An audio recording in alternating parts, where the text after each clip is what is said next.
آپ یقین کریں کہ میں اتنا میرا دل ہے کہ پبلک یہ خود اپنی آنکھوں سے دیکھے کہ یہ کیا تھا. اب میں آپ کو بتاتا ہوں یہ ہوا کیا. ہوا یہ کہ ہمارا امریکہ میں جو امبیسڈر تھا اس کی ایک ملاقات ہوئی امریکن آفیشل کے ساتھ. اب امریکن آفیشل جو تھا اس کی بس صرف میں تھوڑی سی بات آپ کو بتاتا ہوں کہ اس نے کہا کیا. اس نے پہلے کہا کہ جی عمران خان کو روس نہیں جانا چاہیے تھا. پھر وہ جو کہتا، اور میں یہ چاہتا ہوں آپ قوم ذرا غور سے میری بات سنیں کہ اس نے کہا کیا. کہتا کہ اگر عمران خان اس میں سے بچ جاتا ہے عدم اعتماد سے تو پاکستان کو بڑا مشکل یعنی کانسیکوینسز فیس کرنے پڑیں گے. تکبر دیکھیں کہ اگر عمران خان یعنی سٹنگ پرائم منسٹر اگر وہ نہیں ہٹتا اس میں سے تو پاکستان کو نقصان ہوگا. اور پھر کہتا لیکن اگر وہ ہار جاتا ہے تو پاکستان کو معاف کر دیا جائے گا. یعنی یہ بھی نہیں اس نے کہا کہ اگر وہ نہیں آتا تو جو بھی دوسرا آئے گا پہلے ہم دیکھیں گے وہ کیا کر رہا ہے پھر ہم اس کو معاف کریں گے. نہیں، اس نے کہا جو بھی آئے گا معاف کر دے گا. یعنی کہ اس کو پتا تھا کہ کس نے آنا ہے، کس نے اچکن سلوائی ہوئی ہے، کون تیاری میں بیٹھا ہوا ہے، اسے سب پتا تھا. کہ دیکھیں ہم 22 کروڑ لوگ ہیں. 22 کروڑ لوگوں کے لیے کتنی توہین ہے کہ ایک حکم دے رہا ہے 22 کروڑ لوگوں کے الیکٹڈ سربراہ کو. وہ پتہ نہیں وہ کس کو حکم دے رہا ہے، کیونکہ میں تو چیف ایگزیکٹو ہوں، مجھے نہیں دے رہا. وہ کسی کو کہہ رہا ہے کہ اگر یہ آپ کا پرائم منسٹر بچ جاتا ہے تو آپ کو فیس کرنے پڑیں گے کانسیکوینسز. اور پھر کہتا ہے کہ اگر یہ ہٹ گیا تو معاف کر دیں گے ہم آپ کو. میں صرف آپ کو یہ کہنا چاہتا ہوں کہ میرے پاکستانیوں، اگر ہم نے اس طرح ہی زندگی گزارنی ہے تو ہم اپنے آپ سے سوال پوچھیں کہ ہم آزاد ہوئے کیوں تھے.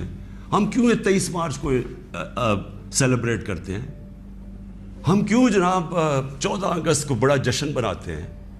اگر ہم نے اسی طرح رہنا ہے کہ باہر سے حکم آ رہا ہے کہ جی آپ نے اگر اس کو نہ ہٹایا. یہ قوم سے کہنا چاہتا ہوں کہ دیکھیں یہ ضروری ہے ہم سب کے لیے فیصلہ کرنا کہ ہم کیا چاہتے ہیں. ہم ایک آزاد قوم بننا چاہتے ہیں، خوددار قوم بن کے رہنا چاہتے ہیں، یا اس طرح کے غلام چاہتے ہیں؟ اور کس طرح کے غلام؟ کیوں ان کو پتا تھا کہ جناب شیروانی سلائی ہوئی ہے شہباز شریف نے؟ اس نے باقاعدہ میسیجنگ کی. اس نے کہا جناب بیگرز آر ناٹ چوزرز. ان کو میسج کہ جی جو مقروض ملک ہوتا ہے اس کو غلامی کرنی پڑتی ہے. Beggars are not choosers. وہ دوسرا ان کا منسٹر بھیجتا ہے جی ہم تو لائف سپورٹ مشین پہ ہیں، تو وہ تو جب امریکہ چاہے بند کرتے، یعنی ہم تو ہیں ہی غلام. پہلے تو ان دونوں سے پوچھو کہ آپ 30 سال سے یہ ساری آپ کی پارٹیز حکومت میں تھی تو کس نے یہ لائف سپورٹ مشین اور یہ مقروض کیا ملک کو؟ یہ کیا 3.5 سال میں ہوئے ہیں؟ 30 سال سے تو آپ پاور میں بیٹھے ہوئے ہیں. اور آج آپ کہہ رہے ہیں کہ جی کیونکہ جی ہمیں پر قرضے چڑھے ہوئے ہیں تو ہمیں تو غلامی کرنی پڑے گی. تو وہ کیوں یہ کہہ رہے ہیں کہ جی اس کو نکالنا ہے؟ کیا میں نے ان کے غلطی کی ہے؟ کیا جرم کیا ہے؟ اور میں آپ کو بتاتا ہوں جرم کیا ہے. سب سے بڑا جرم یہ ہے کہ انہوں نے ساری پروفائل جب میری دیکھی، اور ان کو پتہ ہے پہلے سے کہ اس نے ڈرون اٹیکس کی مخالفت کی، اس نے عراق وار کی مخالفت کی، اس نے افغانستان مسلسل کہتا رہا کہ یہ ملٹری سلوشن نہیں ہے افغانستان میں، یا یہاں مذاکرات سے بات ختم ہوگی. اس نے ڈرون اٹیکس جب ہوئے یہاں، یہی جو بیگرز آر ناٹ چوزرز یہ اور اس کا بھائی جب پاور میں تھے اور آصف زرداری، تو 400 ڈرون اٹیکس جب پاکستان میں ہوئے تو کس نے بولا؟ کس نے مظاہرے کیے؟ کس نے دھرنے دیے؟ عمران خان نے دیے. تو ان کو سب پتا تھا. ان کو یہ پتا ہے کہ عمران خان نہ اس کی کوئی چوری کے پیسے باہر پڑے ہیں، نہ اس کی کوئی جائیداد باہر پڑی ہے، نہ اس کے کوئی باہر بینک اکاؤنٹس ہیں، یعنی کہ وہ کنٹرول نہیں ہو سکتا. تو لہٰذا یہ اس کا قصور ہے کہ کیونکہ وہ ہمارا پتلا نہیں بن سکتا اس لیے اس کو ہٹانا بڑا ضروری ہے. اور یہ سارا کچھ جو ڈرامہ ہو رہا ہے یہ صرف ایک آدمی کو ہٹانے کے لیے ہو رہا ہے. تو 400 ڈرون اٹیکس میں نے بتایا، یہ کبھی ان کے منہ سے سنا تھا کہ یہ ہر ہیومینیٹیرین لاز، ہر ہیومن رائٹس کی وائلیشن ہے؟ کہ آپ کسی اپنے ہی آپ ان کی مدد کر رہے ہیں, آپ قربانیاں دے رہے ہیں, اور وہ آپ ہی بمباری کر رہے ہیں. اور بمباری کس طرح لوگوں کو مار رہے ہیں؟ ایک آدمی 4000 میل سے فیصلہ کرتا ہے کہ جناب یہ دہشت گرد, اور اوپر سے بٹن دباتا ہے اور وہ نیچے مر جاتے ہیں. تو عمران خان کا بھی یہی پرابلم ہے. میں یہ کہتا ہوں کہ کسی سے ہماری لڑائی نہیں ہے, نہ میں کسی کا اینٹی ہوں, نہ کسی ملک کا اینٹی ہوں. میں صرف یہ کہتا ہوں کہ جو میرے لوگوں کے فائدے کے لیے پہلی چیز وہ ہے, میرے 22 کروڑ لوگوں کے لیے, اس کے بعد میں دنیا کی باقی چیزیں ماننے کے لیے تیار ہوں. لیکن میں اپنے لوگوں کو قربان نہیں کر سکتا کسی اور قوم کے خاطر جو ہم نے وار آن ٹیرر میں کیا ہے.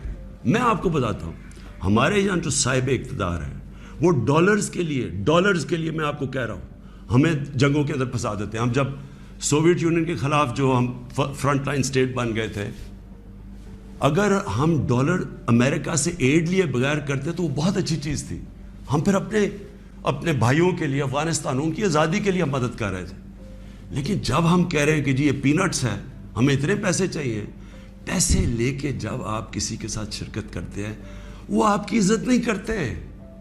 جیسی وہ ہم افغانستان کا وہ روسی جب وہاں سے گئے 2 سال کے بعد پاکستان کے اوپر سینکشنز لگ گئی. کسی نے نہیں پرواہ کی کہ ہم نے کتنی قربانی دی. 50 لاکھ پاکستان میں ریفیوجیز تھے, کلیشنکوف, سیکٹیرین ٹیررزم, وہ سارا اس کے کسی نے نہیں اپریشیٹ کیا کہ جی پاکستان, بلکہ انہوں نے سینکشنز لگا دی کیونکہ وہ ہم تو پیسے دے رہے ہیں, اس لیے کوئی پرواہ نہیں. وہ پھر 9/11 آیا, پھر ہم ان کے ساتھ چلے گئے, اور پھر ہم نے کہا جی ہاں ہم بڑی کوئی جنگ لڑ رہے ہیں. پہلے ہم فورن آکوپیشن کے خلاف جنگ لڑ رہے تھے, اب ہم کہہ رہے ہیں کہ جو فورن آکوپیشن ہے اس کے خلاف جو لڑتا ہے وہ دہشت گرد ہے. اب ہماری 22 کروڑ لوگ ہیں, ہمیں سب سے زیادہ کوشش کرنی ہے کہ کیسے ہم نے اپنے لوگوں کو غربت سے نکالنا ہے. وہ غربت سے ہم تب نکالیں گے جب ہم کسی کانفلکٹ کا حصہ نہ بنیں, جب ہم امن میں شرکت کریں, لیکن جنگ میں کسی کے ساتھ شرکت نہ کریں. اگر کوئی کہ بیسس چاہیے تو نہیں, ہم بیسس دے سکتے کیونکہ ہم پہلے مار کھا چکے ہیں اس پہ.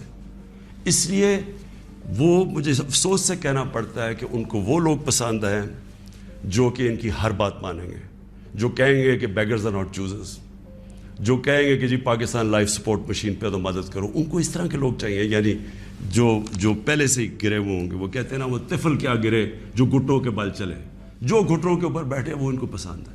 لیکن میں اپنی یوتھ سے آج کہنا چاہتا ہوں کہ دیکھیں, آپ کا مستقبل آپ کے ہاتھ میں ہے, ملک کی ساورنٹی آپ کے ہاتھ میں ہے. اپنی جمہوریت کو, اس کی حفاظت کون کرتا ہے؟ کوئی فوج نہیں کر سکتی جمہوریت کی حفاظت, کوئی باہر سے فورن پاور نہیں کر سکتی. قوم اپنی جمہوریت کی حفاظت کرتی ہے, قوم اپنی ساورنٹی کی حفاظت کرتی ہے. یہ جو ہماری ساورنٹی کے اوپر اٹیک ہوا ہے, میں آج آپ کو کہہ رہا ہوں, آج آپ اس کے اوپر سٹینڈ نہیں لیں گے, آگے سے یہ ہوا کرے گا کہ جو بھی آئے گا نا پاور میں, جو بھی آئے گا وہ پھر سب سے پہلے دیکھے گا کہ جہاں کوئی سپر پاور تو ناراض نہیں ہو رہی, اور وہ پھر وہی کرے گا جو وہ چاہیں گے, کیونکہ اس کو ڈر ہوگا کہ انہوں نے 5, 10, 15 ارب روپیہ خرچ کرنا اور میری کرسی الٹا دینی ہے. جس طرح یہ ہے کہ بیگرز آر ناٹ چوزرز, اسی طرح کے لوگ آئیں گے. ہم امریکہ کو بار بار ان کو سمجھائیں کہ ہم کوئی میں عمران خان اینٹی امریکن نہیں ہے, لیکن ہم نے بڑی بری حالات دیکھے ہوئے ہیں. ہم نے آپ کی ہم کوئی ٹیشو پیپر کی طرح استعمال ہونے والی قوم نہیں ہے کہ آپ استعمال کریں اور پھر پھینک دیں. ہم آپ کے ساتھ جو ایک ورڈ ہوتا ہے میوچلی بینیفٹ, آپ کو بھی جس کا فائدہ ہو ہمیں بھی فائدہ ہو. ون سائیڈڈ ریلیشن شپ کسی سے نہیں چاہیے.